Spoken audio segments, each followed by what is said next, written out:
Hi, sweet ones, and welcome to this week's episode of Embodied Divinity. Let's take a moment before we dive in to feel into our bodies. Let your shoulders soften, let your jaw unclench, let your spine lengthen, and wherever you are,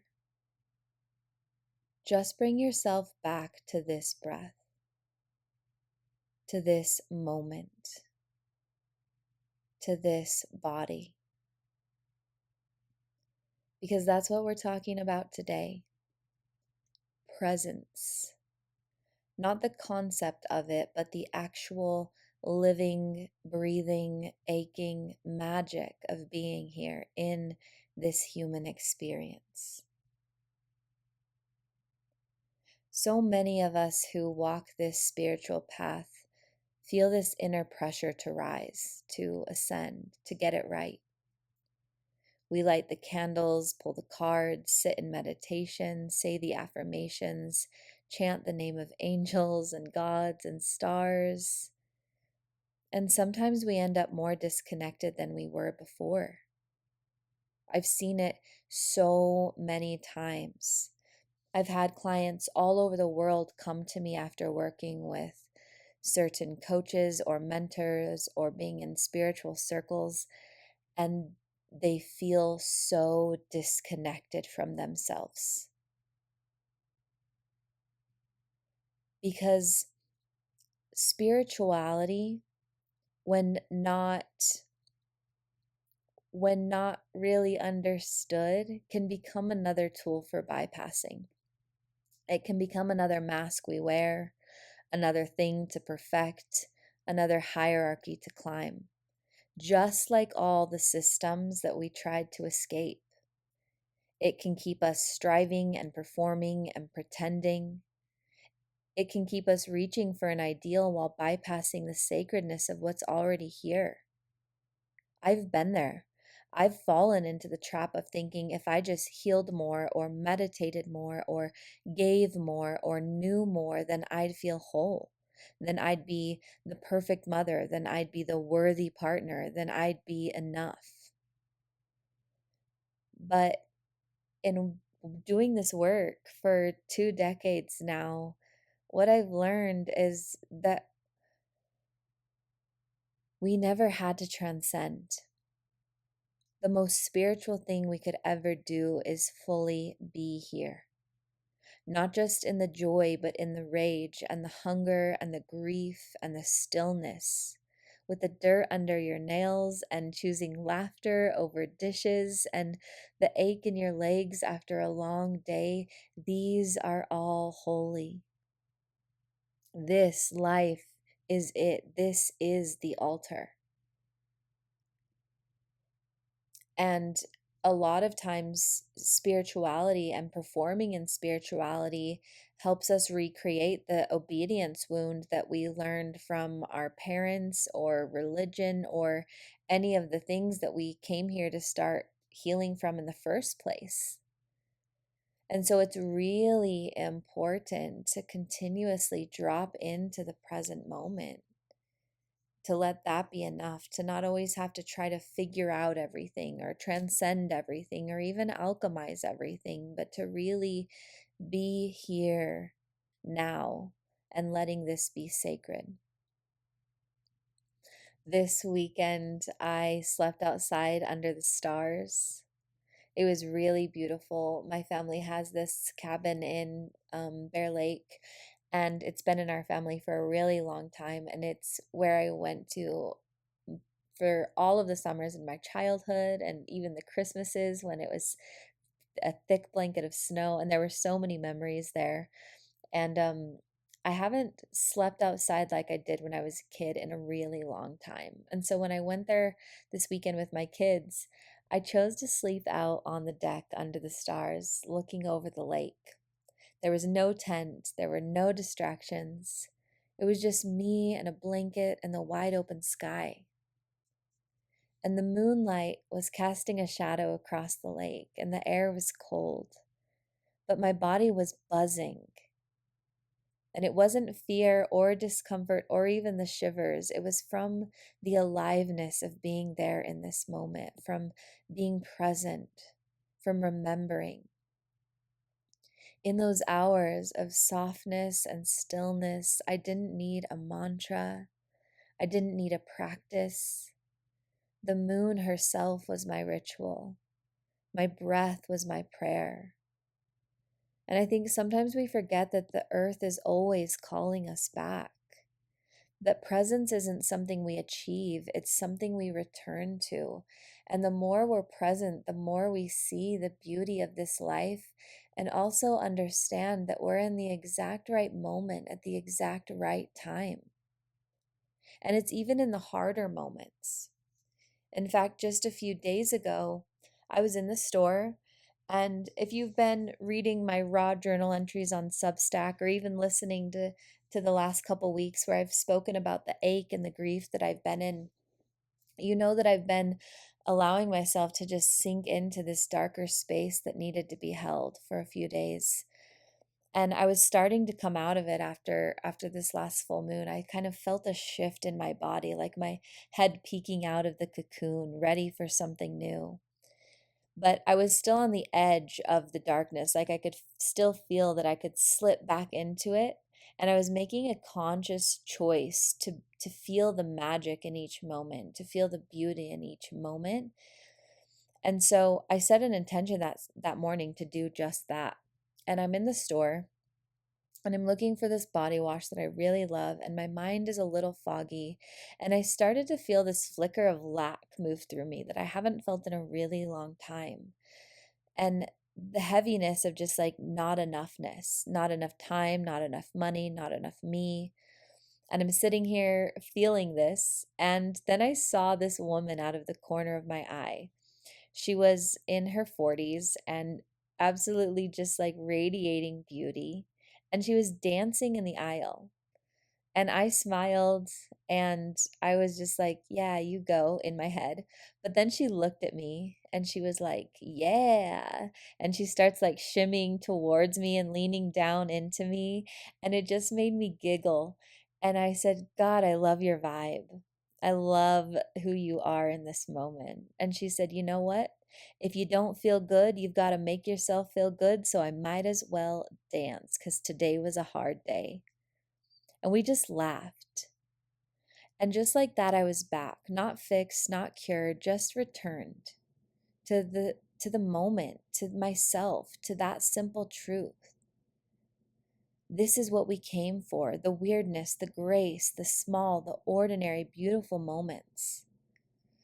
Just me being present there in that moment, there was an answer, this beautiful gift, this beautiful woman just dancing in the aisle, changing the energy of the whole store. And she herself was having a bad day. And I was so grateful as I walked out that day, literally just smiling and in awe because I had set that exact same intention the morning that even though I was moving through something hard, I was going to let today be magic. And I asked the earth and the universe to remind me of the magic present. And just like that, there it was. And because I was present, because I was open, because I was receptive, the answer came. We talk a lot about manifestation and quantum leaping and healing timelines. But I feel like the real shifts happen the moment you dropped into your body and say, I am here and this moment is holy. And it's not when the house is clean or the vibes are high or your bank account is full. It's not when your partner apologizes or your body fits a certain shape. But it's in the now, in the ache, in the joy, and in the confusion, remembering that you are magic. And the more present you become, the more you shift your entire projection of reality. It's not about doing more. It's about being more you, more alive, more honest, more rooted. So, how do we stay here? How do we return to presence when everything feels like too much?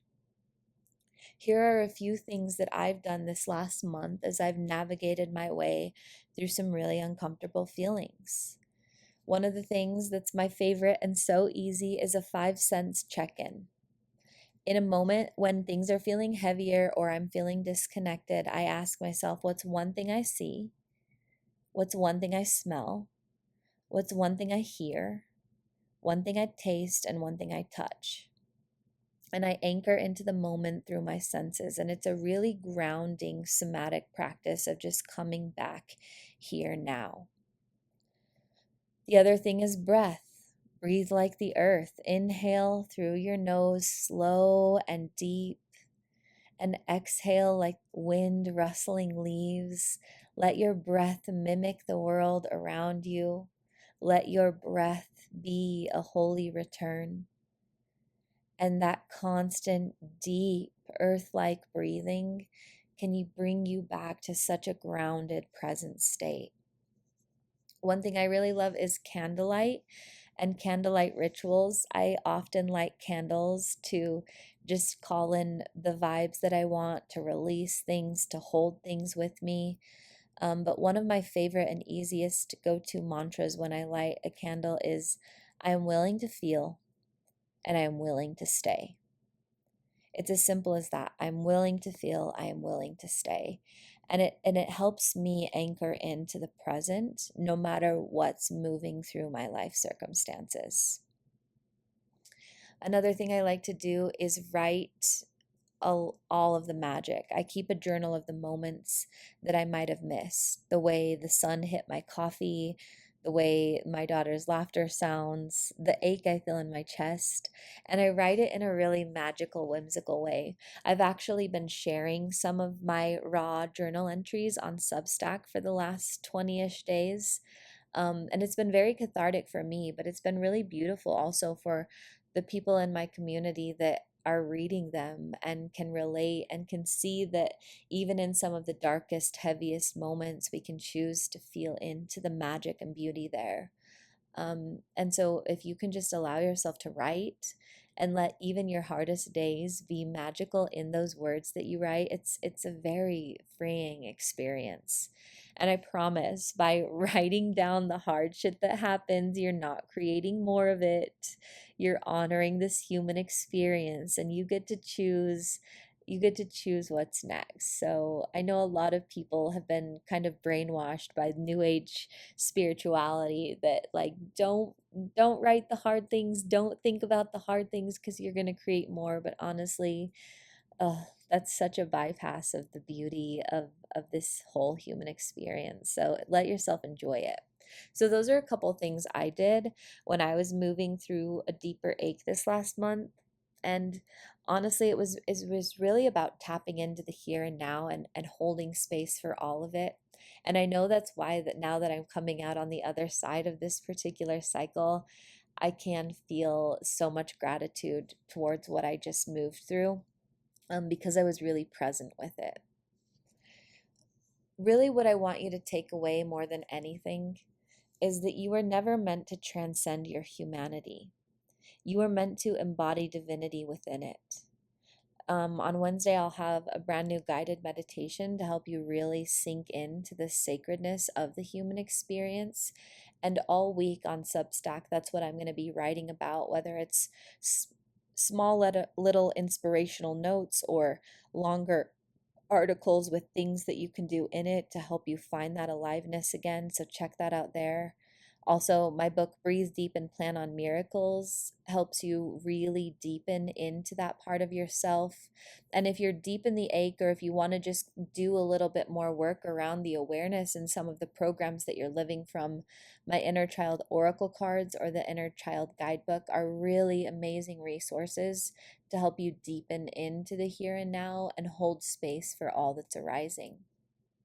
But this week, what I want more than anything is for all of us to find holiness in the dirty dishes and devotion in our breaths and dance in stores and cry over candles and to mother while aching and rise while resting, and know more than anything that you are not behind and that you are not broken, but rather you are right on time in the perfect moment here and now.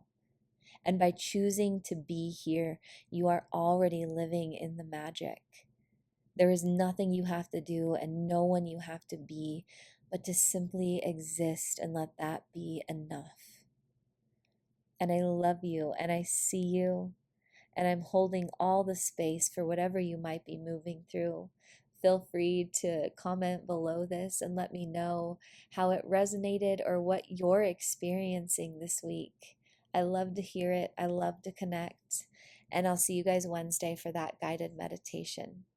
As always, breathe deep, plan on miracles. I love you.